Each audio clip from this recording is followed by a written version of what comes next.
malamu na bino boso bozuli bakwa kula na basanga na bino bulinga kamingi olokote lingala babengi ngonga ebeti ya mokolo ya mercredi 19 juillet 2023 6 mois tango mokie nde bozui bola ibo basango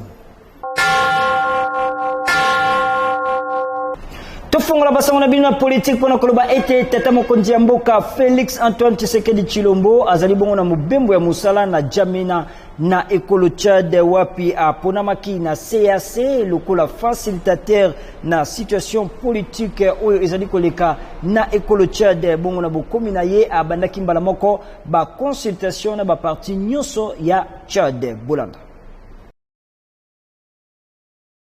Simana ye kokoma na Jamena, président congolais Félix Antoine Tshisekedi Tshilombo, facilitateur oyo aponamaki na CAC pona komema kimia na Tchad. Sima ya tête na homologue na ye Maman Idriss Déby, mbala moko alekaki na ba consultation na ba composante ya ba classe politique tchadienne. Bal efongamaki na cadre ya ba consultation nationale. Ba parti politique ya Tchad oyo ezalaki conduite na coordonnateur Brice Bayman Gwen. Batalisaki ete ekolo Tchad ezali na kaote sima ya disparition ya président Idriss. Kasi pays ezui ela mususu. Facilitateur président Félix Antoine Tshisekedi Tshilombo asengaki na moko pe basusu kosala pona kovandisa kimia pe pona bolamu ya peuple tchadien. Boyo Kangonga. Ces propos sages ont été bien entendus et nous lui avons donc effectivement renouveler notre engagement d'évoluer dans la concertation permanente avec les acteurs qui sont dehors, les persuader à regagner ce cadre pour que effectivement nous travaillions dans l'intérêt de notre pays. Et donc, en résumé, je crois que nous avons eu une très bonne impression après cette rencontre et le président nous a félicité d'aller de l'avant. Si Manabango, facilitateur, président Félix Antoine Tshisekedi Tshilombo, ayambaki ba parti démocrate, renouveau, pe ba parti à opposition. Nabobi Minabango batalisaki ete, bazali kosala confiance na président Félix Antoine Tshisekedi Tshilombo pambate, abundi mingi na opposition, ayebi nini opposition démocrate. Boyo Kangonga. D'abord, nous faisons confiance au président Tshisekedi, parce que c'est un homme qui s'est battu pendant très longtemps dans l'opposition. Il connaît un peu les démarches, il connaît un peu qu'est-ce qu'une opposition démocratique.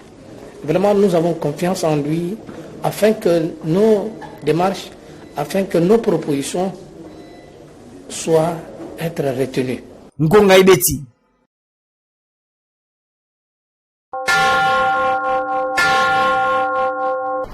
Nabasango ya sécurité sangini bosimba ete tata mokonzi ya mboka Félix Antoine Tshisekedi Tshilombo akambaki réunion moko ya sécurité na cité ya Union Africaine kolandisama na 9e G ya francophonie oyo ekobeta mabongo na engumba mokonzi Kinshasa wapi asengi na bango ta incident moko te esalema tope likama moko te esalema panda baje ekobanda kobetama Pierre Pembele abetingobwe. Na série ya ba réunion oyo azalaki na yango mokolo ya lundi 17 juillet 2023 na cité ya Union Africaine, tata mokonzi ekolo Félix Antoine Tshisekedi Tshilombo asangisaki quelques responsables ya ba service ya sécurité ya la police nationale, vice-premier ministre, ministre ya intérieur et sécurité, mwana mboka Peter Kazadi, gouverneur ya ville province ya Kinshasa, mwana mboka Jean-Tini Ngobila, wapi à part situation sécuritaire ya mboka oyo balobelaki na Bozindo, tata mokonzi Félix Antoine Tshisekedi Tshilombo a pesaki ba instruction ya makasi pour la sécuriser ba jeu ya francophonie oyo ekosala na Kinshasa semaine ekoya. Commandant suprême ya ba forces armées congolaises pe ya la police nationale congolaise atensaki ba responsable yango ba objectif oyo esengeli ba atteindre. Tolobi oyo ya zéro incident topé likama ata mon côté pendant déroulement nyonso ya ba jeu ya francophonie. Ministre de l'Intérieur Peter Kazadi, VPM chargé à l'intérieur et sécurité moi mboka Peter Kazadi na bobimina ye atalisaki ete ba service nyonso ekosangisa bokasi na yango pe ba patrouille mix ekosalema mikolo mizali koya entre ba service nyonso pona ko garantir kimia na ba imboka pe mingi penza na bapaya oyo bakoya na jeu ya francophonie. Ngonga Ebeti.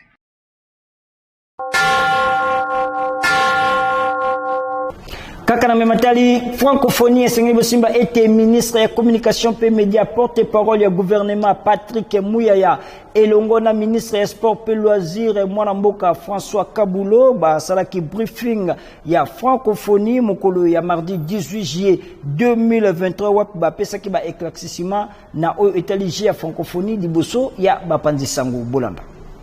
Pour des raisons de logistique, toutes les dispositions ont été prises, de manière à ce que les athlètes congolais puissent se produire dans la dignité et la fierté. Et il y a les matériels en route et d'ici là, nos sportifs auront les équipements nécessaires. Et je crois que les sportifs ne seront pas nus. Bon, vous pouvez être sûr. Les sportifs seront habillés et vous allez certainement les applaudir. Je voudrais profiter de ça pour sensibiliser quand même nos confrères. Ce sont les Jeux de la République démocratique du Congo. À un certain moment, vous devez vous approprier ce jeu. Il ne faut pas toujours avoir l'esprit négatif. Ce n'est pas bien. Les pays qui organisent doivent être soutenus par les médias locaux. Encourager vos sportifs, essayer de les motiver davantage. Je pense que tous ces jeunes gens, parce que nous les fréquentons régulièrement, sont déterminés à porter haut les drapeaux de la République démocratique du Congo. Nous nous inscrivons dans ce contexte de mobilisation. C'est très très important. N'oubliez pas que les jeux de la francophonie sont des jeux de la jeunesse. C'est la relève que nous préparons. Donc nous sommes là pour les encadrer et je sollicite votre encouragement, je sollicite votre participation positive de manière à ce que la RDC puisse améliorer les bilans. Vous savez qu'en Côte d'Ivoire, si ma mémoire est bonne, nous avions terminé avec 3 médailles au dernier jeu de la francophonie. C'était en 2017. On avait gagné 1 médaille en or et 2 médailles en bronze. Et là, je suis convaincu que nous allons battre ces records et nous allons certainement améliorer. N'oubliez pas que les sportifs ont passé des longs moments sans infrastructure. Et nous avons perdu beaucoup d'athlètes. Nous avons même regretté parce qu'ils n'avaient pas de lieux d'entraînement, ils n'avaient pas de lieux de compétition, à tel point que, ils se sont dispersés, ils se sont donnés à d'autres métiers. Maintenant que nous sommes en train de réhabiliter la RDC, je pense que dans les années à venir, je suis convaincu que la participation de la RDC sera largement positive. Bozanga mai ezali soki mokete na suite ya hébergement ya batulete ya 9e G ya francophonie na université ya Kinshasa kolandisama na bilili oyo etamolaki na ba réseaux sociaux ete carence ya mai ezali makasi kuna na site ya hébergement Bolanda. Tozomi awa na université ya Kinshasa inikeni wapi constat esalemi na site ya hébergement ya batulete ya 9e G ya francophonie. Bilili etambolaki na ba réseaux sociaux ete na site ya hébergement ya batulete ya francophonie oyo bauti na 4 coins mokili mobimba mai ezali te pe ba condition ezali malamu te. Kasi na bokiti ya équipe ya ngonga ebeti sur place ekutaki ba condition ezali malamu. Ba pavillon etongami na ba normes internationales ya logement. Ba chambre pe ba installation hygiénique nyonso kitoko. Mai pe ezali kobima sans problème na ba compartiment nyonso contrairement na bilili oyo etambolaki na ba réseaux sociaux ete mai ezali kobima te. Boyo Kangonga. Pauline inspirée est servie par la régie des eaux par rationnement. Ici, nous avons des citernes qui approvisionnent les hommes. Je ne sais pas, les ennemis de jeu se servent pour dire qu'il y a eu ceci ou cela, mais c'est pourquoi je vous dis que je suis très content que vous soyez venus ici. Je me réjouis beaucoup. Ce que vous voyez vous-même, est-ce que c'est conforme à ce que vous avez vu dans les réseaux sociaux? Parce que maintenant, moi, je réponds non avec les paroles, mais avec ce que vous êtes en train de voir. Qu'est-ce que vous voyez vous-même? Il y a eu écho de ces fausses informations, cette fausse alerte. L'eau coule dans des robinets, contrairement à ce qui est répandu sur les réseaux. Il n'y a rien qui va nous arrêter. La détermination est là. C'est un vœu cher au chef de l'État, président de la République, Félix Antoine Tshisekedi Tshilombo. Ces pavillons, depuis 3 ans, ne sont pas habités. Cette colline universitaire est alimenté par les eaux de la régie des eaux. Sur à peu près 300 chambres, on a besoin d'une capacité de 40 000 mètres cubes d'eau pour assurer toute une journée convenable, en fonction de à peu près litres d'eau par athlète. Il faut dire aussi qu'il y a eu un problème technique. Pour faire distribuer les eaux dans les chambres, il faut allumer les petits moteurs. Ce décalage entre l'arrivée des athlètes et les réglages de certains petits problèmes techniques, ça peut arriver.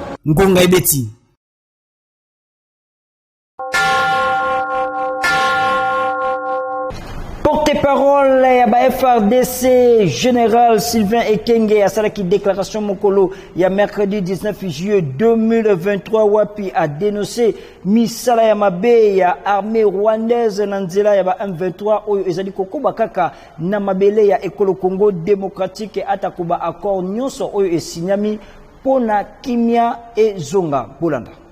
Les forces armées de la République démocratique du Congo dénonce avec véhémence le comportement va-t-en-guerre affiché au Nord Kivu par l'armée rwandaise et ses supplétifs du M23. Pendant que tous les observateurs épris de paix s'attendent au respect strict des accords et engagements de Nairobi et de Luanda par les terroristes RDF M23 comme le font les FARDC, l'on assiste à des mouvements des troupes RDF M23 ainsi que de leurs recrues qui viennent de terminer la formation au Rwanda et à Tchanzu pour réoccuper leurs anciennes positions à Kibumba et à Rugari où ils ont installé leur quartier général avancé, et ce, dans le secteur sous contrôle de la force de l'EAC. L'objectif de ce redéploiement est d'attaquer la ville de Goma et d'accentuer de ce fait la crise humanitaire et l'insécurité. Les forces armées de la République démocratique du Congo prennent à témoin la communauté nationale et internationale, la MONUSCO, différents mécanismes de vérification et la force régionale de l'EAC afin que ce mouvement terroriste respecte les accords et engagements de Nairobi et de Luanda.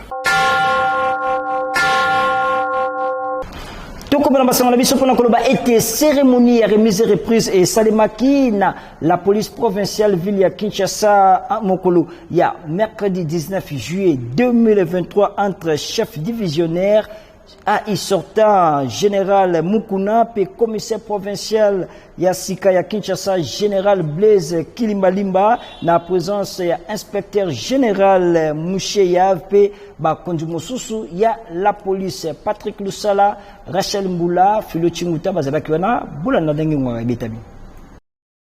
Désormais, général Blaise Kilimbalimba a vu officiellement bâton ya commandement ya la police ya ville ya Kinshasa na nzela ya cérémonie ya remise et reprise oyo et salemaki mokola mercredi 19 juillet 2023 na salle de réunion ya commissariat provincial ya Kinshasa entre chef divisionnaire AI sortant général Mukuna na commissaire entrant ya ville ya Kinshasa Blaise Kilimbalimba na bokambami inspecteur général Moucheya.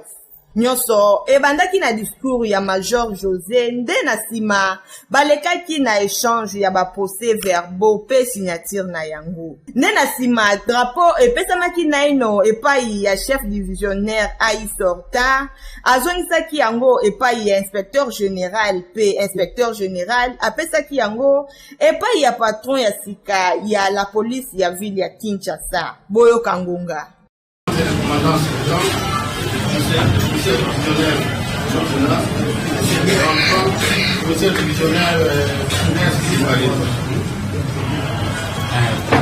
sont une remise de reprise entre les anciens collègues. Une remise de reprise des officiers qui se connaissent, que vous les connaissez. Il ne vous reste qu'à prêter main forte à la nouvelle équipe. Moi, je n'ai pas beaucoup à dire. esengeli koyeba ete maso oyo masalemi na nzela ya ordonnance présidentielle ya tata mokonzi ekolo Félix Antoine Tshisekedi Tshilombo ya mokolo ya dimanche 16 juillet 2023. Na nyonso ekipe ya ngonga ebeti etombeli kaka mosala malamu na commissaire ya ville ya Kinshasa Blaise Kilimbalimba. Ngonga ebeti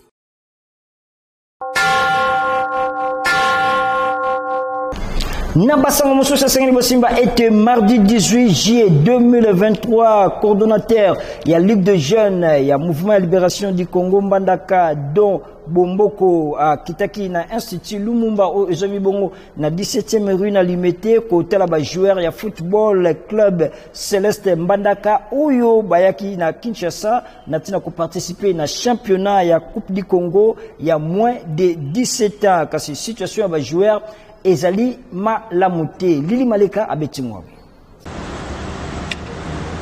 Dan Bomboko, coordonnateur à Ligue des jeunes ya MSC Mbandaka Saki de Santé na Institut Lumumba o ezwami na 17e rue na commune Limité pour na kotala équipe utaki Mbandaka Football Club Céleste bango bazali héberger kuna na Institut Lumumba ba yeki Kinshasa na cadre ya championnat ya Coupe du Congo ya moins de 17 ans bazali penza na ba condition ya malamu tendenge monanaki situation yango esepelisaki Dan Bomboko te oyo azali coordonnateur ya Ligue des jeunes ya MLC Mbandaka komona ndenge Foot Club Céleste ya Mbandaka kulala na mabele likolo ya ba carton basali pene 2 semaines mobimba kolia ya malunga te akeipe ya malamu te yango atikaki bango maboko pamba te Dan Bomboko atikelaki bango biloko ya kolia lokola loso semoule sucre milik bakisa enveloppe moko ya malunga oyo ekoki kosunga bango panda ba séjour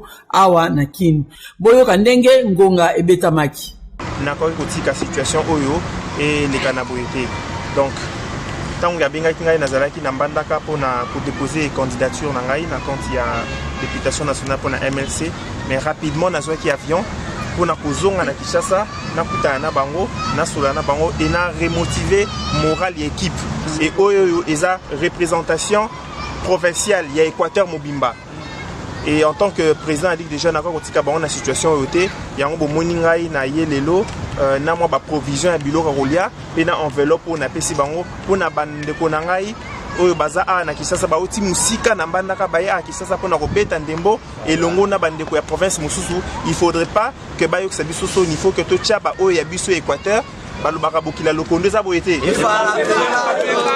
to yaki na Kinshasa pona voyage privé te puis toyaki osakana te toyeko représenter province na 4e édition ya Coupe du Congo ya moins de 17 ans. Vraiment na geste oyo esalemi depuis tokomi awa 2 semaines yango ba condition tozalaki na ona ba difficulté tozalaki nango lelo comme eza makamba ba jeune ye moko coordonnateur atiki te à prendre les devants ndenge a assister na makambo oyo ezali pasi pe mawa komona négligence ya boye Tomitundi ba organisateur ya championnat oyo bazali wapi mungongo ya bayi bazanga mungongo pe emoniseli ya bayi bokokai komona te esali musala na yango ngonga ibeti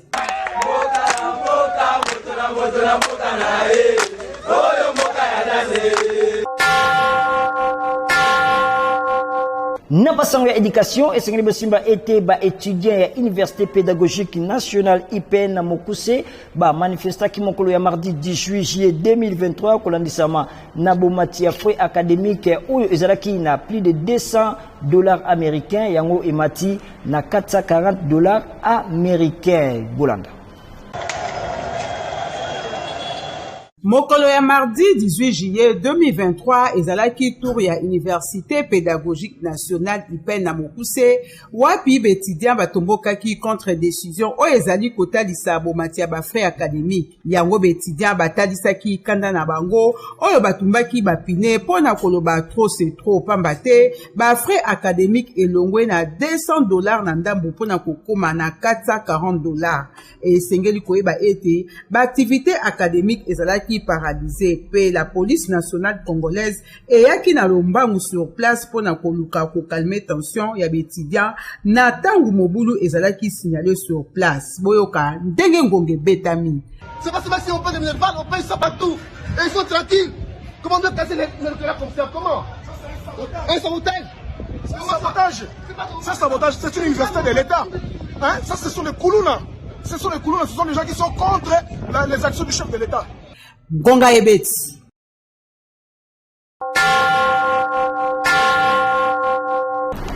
Yvette Riziki Mouchagalusa, coordonnatrice ya Asbel La Fortune, cadre monene ya AFDC, a Salaki descente na Lemba Imbu, elongo na ba membre ebele ya AFDC, wapi ba kendaki kosunga ba mama ya eteni wana, na ba fond ya commerce pour na autonomisation na bango bolanda. Très déterminée la dynamique, Yvette Riziki Mouchagalusa, coordonnatrice ya Asbel La Fortune, oyo ezali moko ya ba association ya lokumu na kati ya AFDC, parti cher ya autorité morale, professeur Modeste Bachilukwebo posé ya Sina. Elongo na mobange na équipe ya ba cadre ya AFDC, ba salaki descente na Lemba Imbu. Na mutu ya équipe ezalaki ye moko candidate ya Lukunga, la dynamique Yvette Riziki Mouchagalusa. Pe ba candidat mosusu na niveau provincial Kotanga, Cordon Guillet Poungu, Gisèle Ekila, Ladi Landu, pe Dardi Mwanda. Kasi yambona bango kota makolo na Lemba Imbu mobange na tournée et salemaki ko banda na camp président na cercle Alolingwala Kaluka na quartier Punda na fondation Mwana Mama wapi concours ya dame ezalaki organisé pour na ko rendre hommage na grand damiste Nganga Mabwidi. Matembele ya sima ndako produit local Yvette Riziki Mouchagalusa yepe alekaki bongo bayaki kosukisa na Lemba Imbu awa bayambamaki na ndenge ya kosakana te pona autonomisation ya ba mama. Matembele ya sima ndako produit local Yvette Riziki Mouchagalusa apesaki na chaque mama bassin ya munene pe enveloppe ya kaki pona kobanda commerce. Et lekela ki ba mama wapi batunda kinzambe pe bakumisa ki mwana na bango boyo kangonga mama Riziki musala yo sali to sepeli na yango to tomboli yo mokako swa okende liboso mama lokolo la kibiso ezali mbala suka te misu na biso motema na biso ezali kake pai na yo mama Riziki to yeba mama Riziki tela musala za pesi biso mwana na mwana tozalaki kolala pongi na ndaku to telemi mama biso pe mapambole yela biso na musala oyo to telema to bokola bana malamu mama Riziki to pesi yo mokako swa nzamba pambola yo okende liboso ozonga simate oyo soko ke liboso ko kanisela biso oyo bolamu oyo yo salaka biso ba mama ya Lemba Imbu to pesi yo merci mingi mama na biso merci longonya na bandeko na biso baye mokako swa babosa na biso te baye bakosunga biso tozali basi bakufela mibali tobokolaka bana bazanga batata merci mingi mama na likambo yo saleli biso nzambe apambola yo apambola pe bandeko na biso amen. Ngonga Ebeti. Cérémonie ya inauguration ya pont Manoka au Utikotongama na rivière Kalamu na quartier Yolo Sud, toujours na commune ya Kalamu na fond propre ya mwana ya funa ya solo maître Mimi Munga Numbi oyo azali présidente ya Asbel La Lumière pour tous. L'étupération Masiala à Betimwambri. Toujours très active et dynamique na action visible sur terrain na district na ya funa. La dame de fer, maître Mimi Munga Numbi, Mwasi ya Mayele pe ya Bwanya, la valeur ajoutée de la FUNA, présidente ya Asbel La Lumière pour tous, pe cadre monene na lisanga politique, parti de l'unité nationale Puna na Mokuse, parti cher ya Bwana Mboka, Élisée Bokomwana, ye auti kokokesa promesse na ye liboso ya population ya quartier Yolo Sud pe ya quartier Kimbangu na commune ya Kalamu, ipai wapi. La valeur ajoutée de la FUNA maître Mimi Munga Numbi a outi ko inauguré pont moko ya sika oyo ezali baptisé pont Manoka oyo euti ko tongama na fond propre na mwana ya FUNA ya solo des pères et des mères maître Mimi Munga Numbi na souci ya kosunga population ba quartier nyonso mibale ko katisa ba ya Kalamu na sécurité nyonso geste oyo esalaki esengo makasi epai ya ba notable pe ba population ya Kalamu na nyonso boyo kanenge ngonga ebetami po wana ezali bretel moko capital o eza ko relier Kimbangu na yolo soki tokomaki na niveau ya kosala po wana eza na initiative ya papa Manoka oyo aza pembeni na nga nde apesaki biso projet wana tobundani nango kino lelo bomoni esengo ya bana Kimbangu, esengo ya bana Yolo, esengo ya bana Funa, bana Kinshasa nyonso po wana ekozala utiliser na mutu nyonso ko utape ma campagne ngo kende Yolo okoleka kakawa eza pont d'utilité publique ya mutu nyonso ya Congolais nyonso yango na sengi na bana Kimbangu bana Yolo babatela ngo malamu penza soza toujours sima slogan ya mwana mboka Félix Antoine Tshisekedi Tshilombo le peuple d'abord pona kotala nini tokokosala ta ya muke pona ko pesa lisusu esengo na bandeko na biso ya solo oyo maître Mimi Monga Numbi azali kosala na district na ye ya Funa ezali kotalisa penza district ya Funa bakozala na molobeli ya malonga oyo akodefendre ba problème na bango ngonga ebeti Weta maboko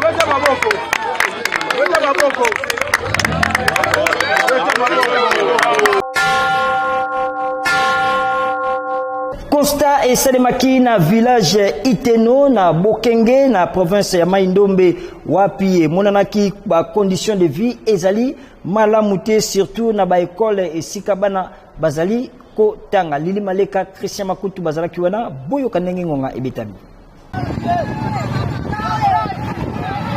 Iteno na Bokenge ezali bamboka oyo ezwami na province ya Mai-Ndombe ekipe ya ngonga ebeti elekaki na mboka wana te sans kotala mode de vie ya ba villageois awa na Iteno poto Jérusalem na Bokenge koseka pasi pe mawa na soni pona un grand pays lokola Congo démocratique to bandi nanu na bandako ndenge kaka ezalaka bandako yango oyo toujours bandele à la mode tokomi sikoyo na ba école botala bino moko oyo ezali bâtiment sima nango ba mire nyonso esila na kokwea na kati ya ba salle de classe misusu mire oyo esangisa bango to ba mire séparateur esi ekwea porte na mabele ndenge bozali komona ba nzete yango nde baban tableau sans commentaire ndenge bozali komona bino moko libaya nde batelemisa bongo bureau ya directeur yango oyo ba nzete ya mike bapiki lokola dalapo yango nde zongo inene ya bana kilasi bayi Eteno na Bokenge basala nini boyoka ndenge babetsaki ngonga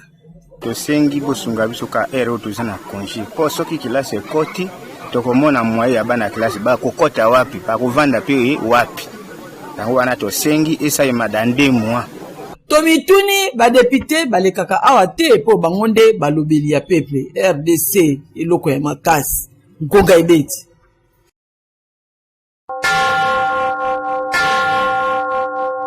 SRI Asbel ezali kopesa ba visa na facilité nyonso pona ba imboka kokende na mboka Canada bolanda koyeba mosala esalaka elengi moko boye bandeko na ngai tembe esili ONG Service Réussite International Asbel nde mokonzi na oyo etali bongo badémarche mpona kozwa visa ya mikili ya poto mingimingi mpenza ya ekolo Canada oyo ezali bongo véritable poto to mpe poto ya bapoto tala bandeko oyo batiaki confiance na bango na ONG Service Réussite International SRI na bokuse lelo oyo bazwi bavisa na bango na pete ezali bongo komilengele mpo bakende bongo kolia mbala likambo oyo ezala nano te agence de voyage et délivrer plus de 300 visa na mbala moko kasi SRI Asbel esali yango neti kaka na film basusu bazwi bavisa d'études basusu bavisa collectif basusu bavisa ya tourisme boyoka bango moko ndenge batatoli sentiment na ngai ezali mingi ya esengo ebele na monaki ba publicité ezoleka na télévision nazalaki kohésité koya mais lorsque namoni ba preuve ezoleka na ba publicité ya agence SRI nalobi il faut nameka et nameki aujourd'hui je suis satisfait, très satisfait parce que j'ai obtenu mon visa Canada pour 5 ans de durée donc nazana esengo ebele SRI les agences peuvent soutenir biso ba jeune ba aussi ça ba chic sika ba ya ba pesa confiance na SRI bakozwa visa lokwanga na visa donc eza agence ya suivre na moko na vivre ba visa ya bana nyonso misato ebimi vraiment naza na esiko makasi bo bandeko batika na ndako oyo bayebi ngai comme na linyoka tembe na mpe na muta tembe ndenge nga mona vivre na ndimi yango donc eza réalité SRI eza nzela se moko oyo kongolo ya koki kotia oyo aye kanyaka po ete abembuka na mikili ya poto na ndenge elongo bani bandeko kobuka na te kimambango na ONG Service Réussite International Asbel po okoka bongo kokende na mikili ya poto ngoga ebeti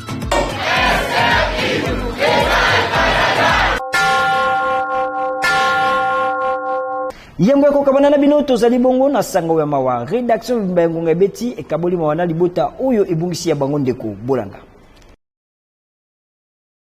Programme national pour l'équité du genre dans le monde du travail jette na mopuse ezali na sango ya mawa pe pasi ya koyebisa ba gens pe fonctionnaire nyonso ya ministère d'emploi travail pe prévoyance sociale liwa ya moko na bango na kombo ya Olivier Mundungu Kamboko oyo azalaki assistant en charge à finance na yango programme ya matanga ezali boye mokolo ya vendredi 21 juillet 2023 veillée mortuaire na avenue Libération ex 24 novembre numéro 1440 quartier 24 novembre commune ya Ngiringiri. Samedi 22 juillet 2023 bobimisi nzoto ya mowe na morgue ya hôpital du cinquantenaire na bangonga 9h pe bokundami na cimetière ya nécropole c'est des bambous tika ete molimo ya mowe epema na kimia.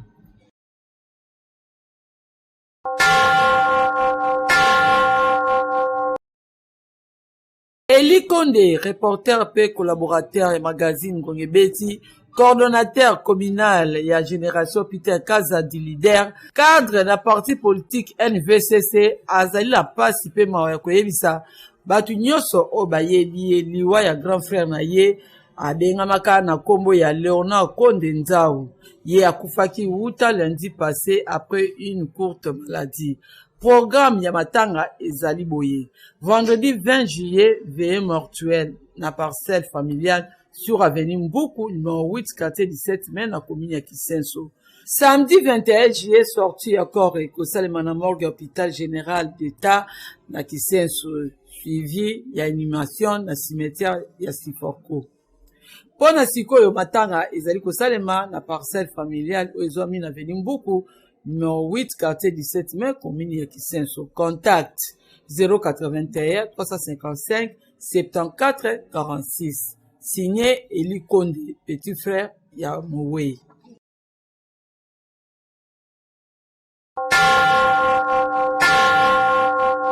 Awaninga na zuni ngisa ko sukisa basango na bino soki bosepela ki bozong sa matonde belé na Patrick Lusala oyo azalaki na sima ya kamera montage ya Teddy Angwana elongo na Christian Makutu régie esima makina maboko ya Samson Ilunga tika kimia kolonzambe eumena na mabota na bino pe bokuba kana kulandaka manaka ya Canal King Télévision Télé Vérité.